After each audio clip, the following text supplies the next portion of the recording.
News Maharashtra K9 आवाज जनतेचा। 2001 पासून कार्यरत असलेल्या सोलापूर येथील पंडित दीनदयाळ उपाध्याय दंत महाविद्यालयातील अनियमितता उघडकीस आली आहे।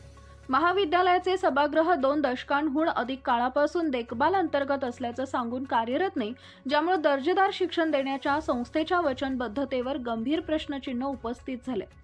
महाविद्यालयाच्या चौकशीत कर्मचाऱ्यांमध्ये एक आश्चर्यकारक तफावत आढळून आली आहे। BDS आणि MDS अभ्यासक्रमाच्या नियमानुसार महाविद्यालयात 170 शिक्षकेतर कर्मचारी असणं आवश्यक आहे। मात्र तथापि एका कडक वास्तविकतेच्या तपासणीत असं दिसून आलंय की दररोज केवळ 40 शिक्षकेतर कर्मचारी कॅम्पसमध्ये उपस्थित असतात।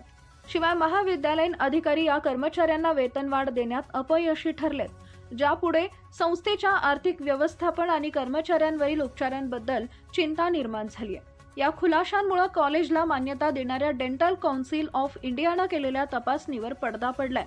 DCIची तपासणी प्रक्रिया छाननीच्या कक्षेत आली आहे। अनेकांना आश्चर्य वाटलंय की या अनियमितता कशा उघड झाल्या असतील। यावर DCI आणि राज्य सरकारसह संबंधित अधिकाऱ्यांनी त्वरित लक्ष देणं गरजेचं आहे। या अनियमिततेमागील सत्य उलगडण्यासाठी आणि संस्थेला त्यांच्या कृतींवर जबाबदार धरलं जाईल याची खात्री करण्यासाठी सखोल चौकशी आवश्यक आहे। रुग्णांची कमतरता, पूर्णवेळ शिक्षकांची कमतरता, कार्यरत सभागृहाचा अभाव, शिक्षकेतर कर्मचाऱ्यांची मोठी कमतरता आणि वेतनवाढ देण्यात अपयश हे पद्धतशीर त्रुटीचे स्पष्ट संकेत आहेत। 12वीच्या नीट परीक्षेनंतर दंतवैद्यकीय शाखेला प्राधान्य देणाऱ्या विद्यार्थ्यांनी या महाविद्यालयात प्रवेश घ्यावा का नाही यावर प्रश्नचिन्ह आहे। महाविद्यालयात पूर्णवेळ शिक्षक कर्मचाऱ्यांच्या कमतरतेमुळे विद्यार्थ्यांना पूर्ण ज्ञान आणि अध्यापन मिळत नाही, ज्यामुळे या महाविद्यालयातील उत्तीर्ण विद्यार्थ्यांना रुग्णांना वैद्यकीय दृष्ट्या कसे हाताळायचं हे देखील माहीत नाही।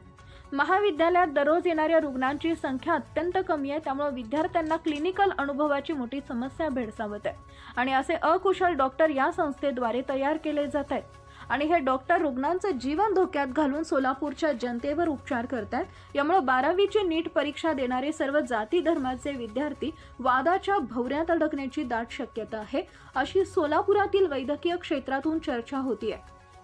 या महाविद्यालयातील दंत शिक्षणाचं भवितव्य अधांतरी आहे आणि या चिंता दूर करण्यासाठी आणि संस्थेच्या विश्वासार्हता पुन्हा मिळवण्यासाठी जलद कारवाई करणं आवश्यक आहे। महाराष्ट्रातील महत्त्वाच्या आणि ताज्या बातम्या पाहण्यासाठी आमच्या न्यूज महाराष्ट्र K9 चॅनलला YouTube वर सबस्क्राइब करा आणि बेल आयकॉन प्रेस करा।